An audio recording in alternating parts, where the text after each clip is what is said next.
So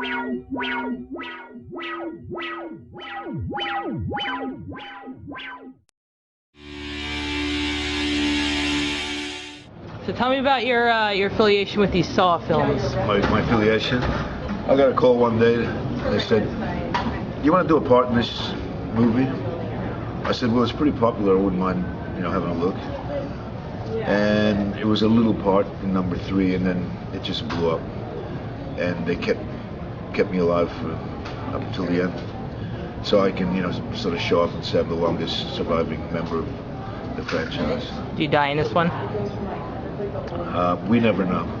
They always shoot alternate endings. Maybe yes, maybe no. So if you were gonna die, you'd die at the end. What's your technique of being in a horror film, since you have to sort of project so much emotional, I guess, expression, tenor? From this character in particular, I gotta lie well. One minute I'm a good guy, and I'm trying to keep people away from me to think that I'm a good guy, and then I do crazy, terrible things to people. So just trying to be a good liar. How does it feel to do terrible, crazy things to people? In the movie world, wonderful. In real life, depends who it is. So what do you get to do to people in Saw? Can you talk about it? Philosophically, I make them face themselves, which is part of his legacy, and face their demons and whatever they do wrong. And as an actor, I try to make them laugh when they're in precarious positions and suffering. Is there anything that you've picked up from Tobin's performance that you've sort of added to your own? Well, you know what? When I first got there, I didn't realize the responsibility that was handed to me. And one night, it was kind of weird because Jigsaw called me at 11:30 at night and said, "Hey, are you awake?" I said, Yeah, what do you want? I've got an idea for a scene. So I went to his room and I realized how much he cares, and he didn't want to drop the ball ever. And I took that with me when he wasn't around. You got to be responsible to the audience, and he really was. So he taught me that lesson.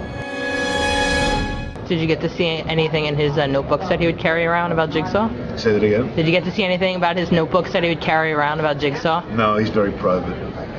But the great thing for me with him was there were scenes where we were doing real dramatic stuff, and I got him to laugh when he was off camera, and that was kind of cool because you expect him not to laugh. When he laughs, I feel like I achieved something.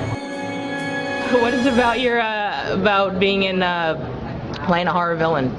What's good about it? What's good about it? What did you learn about it?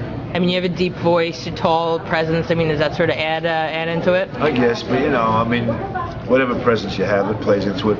But the great Anthony Hopkins said he had the most fun ever in a movie doing The Silence of the Lambs. And for actors, it's a great thing because you can go as far as you want, and spread your wings and fly. There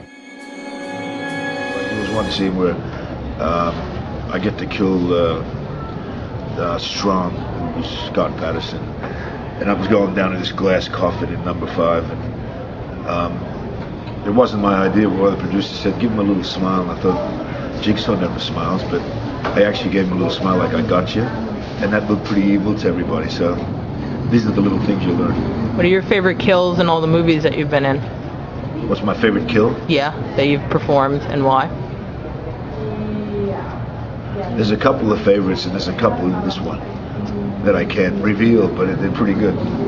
They were good to do, and with the whole 3D help, they're right in your face, so hopefully they'll have an impact. What about the ones before this one? Is there a favorite or a semi-favorite?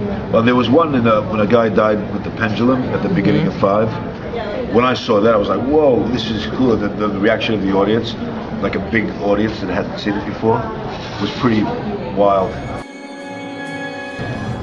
So what do you want the audience to take away from watching this Saw film and your performance?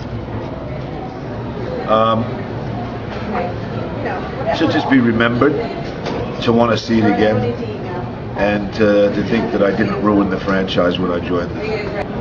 And the guys have done a great job, and the fans have been loyal to it, so everybody's pretty proud of being a part of it. Do you want to play more horror villains? You seem like you could. I don't know, it depends. After this, where do you go? It's got to be good quality.